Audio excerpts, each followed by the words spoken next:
เอาสวัสดีพ่อแม่พี่น้องในบ่าวชั้น15มาเบิ่งอีก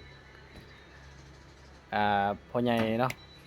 ผู้หนึงที่ว่าเรามีฝีมือแห่งงานเนาะพี่น้องเรามาสานหม้องที่ว่าหม้องนี่เราบ่ได้ชื่อพี่น้องเราเฮ็ดโดยฝีมือพี่น้องเราหากินแบบฝีมือนี่เด้เบิ่งกระบวนการผลิตนี่พี่น้องนี่เราเฮ็ดหม้องอันนี้เขาเอิ้นว่าหม้องอิหยังนี่พ่อใหญ่ มีวะหม้อเก็ดหม้อแปด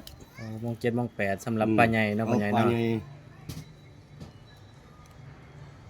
เอา เออ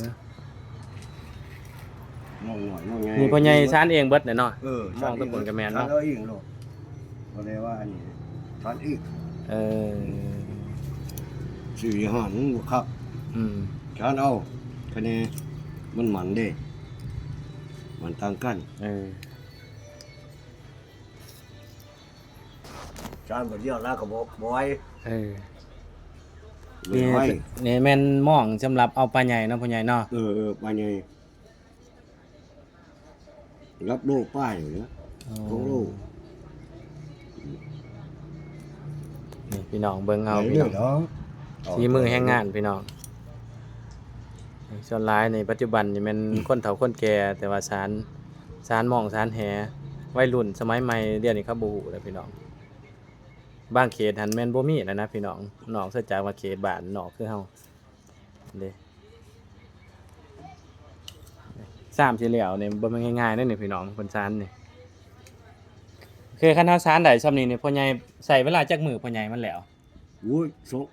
สองเดือน 3 เดือนบ่ เพราะมันดุกนี่เอาเงา อันนี้แม่นความยาวอันนั้น อืม แมตรปลายบ่พ่อใหญ่ นี่ว่า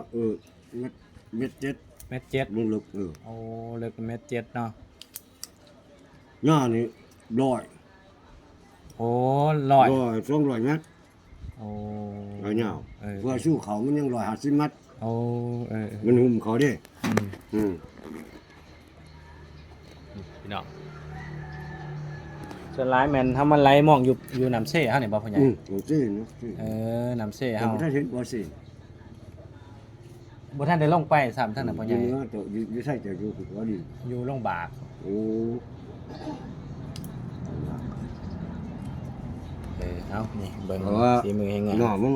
บัดมากน้ โอ้ ำน้ำเขื่อนเขาดิบัดจะบกเขื่อนเขาปล่อยทั้งหมด เออส่วนหลายอันนั้นป่านี่ขึ้นในช่วงได้พ่อใหญ่ป่า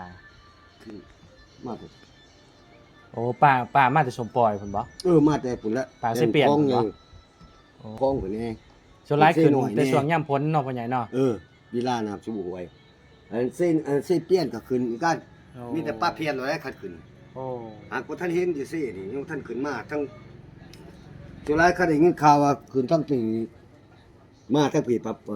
ทั้งสิหน่อยเขาเตรียมเลย โอ้ เขาลัดเอาโหลดอยู่ปักสิเปียก โอ้ เขาลัดเอาอย่างละเอาเคยเพื่อนเด้ เออ